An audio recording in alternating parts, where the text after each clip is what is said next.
Oh, Parameshwar, because the word is there, Parameshwar, in the Pada 3, third line. Tanna prasida Parameshwara mas machindya. First they're saying, Parameshwara Prasad. We say Jagannath Prasad, Govindaji Prasad, Radharaman Prasad, or any Prasad, Prasad. And so it's Parameshwara Prasad, Prasida Parameshwara. So you were calling you Parameshwara, so what?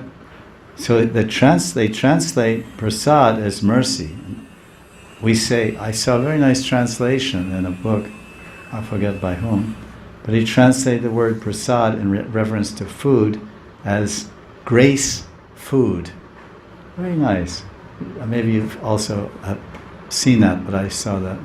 I never saw in my life a few years ago. So the devotees of the Lord, they offer so many tasty foods to the Lord, then after offering it to Krishna, then they accept it as and eat it as grace food. Prasad means grace, mercy. That's a very clever phrase. So they're saying, Parameshwara, you are under no one's control but your own. In other words, please be merciful to us. Okay, we didn't do anything, we don't qualify. Okay, but you're Parameshwara. Parameshwara means there's no controller above you, and no one can tell you what to do, and no one can order you to do this or that. So you're not bound by vratas and tapasyas. If you want to fulfill someone's desire, you can. You're free. You're Swatantra Ishvara. Totally Swatantra Bhagavan. You're totally independent and free of anyone. That's the meaning of God. There's no one above you. You're the absolute truth, all-powerful one.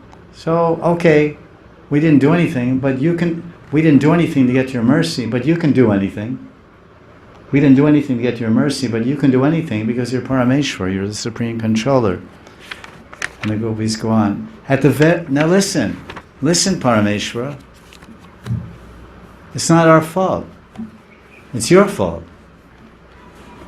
At the beginning of our youth, when we first caught sight of you, the seed of the creeper of our hopes, asham dritam.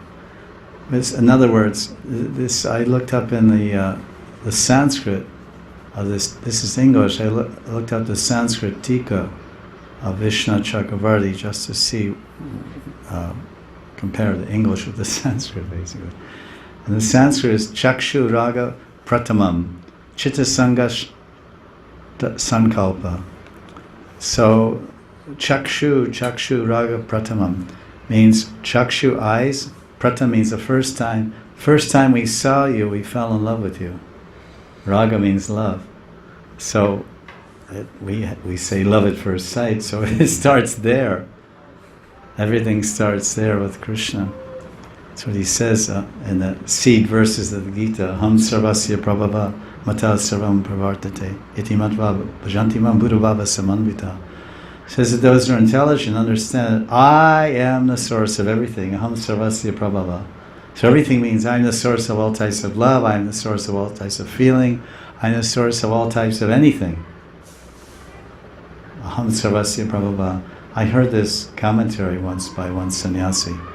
He's explaining this verse in terms of emotions and different degrees of love in Krishna Lila. Anyway, that's a very interesting explanation. So the gopis are saying, Chakshu Raga Pratamam Chitta Sangashcha Sankalpa.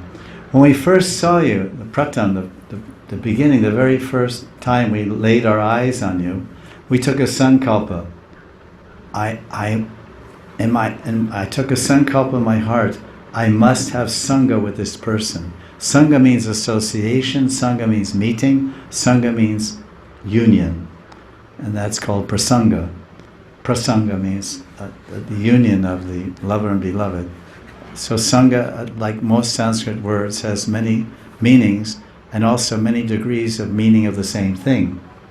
So sangha means meeting, but then there's meeting, socially meeting, or disciple and sadhu, or let's say sadhaka and sadhu meeting, or it means a gathering of people, and it also means the meeting of the beloved and the beloved in the most intimate moments of complete ecstasy.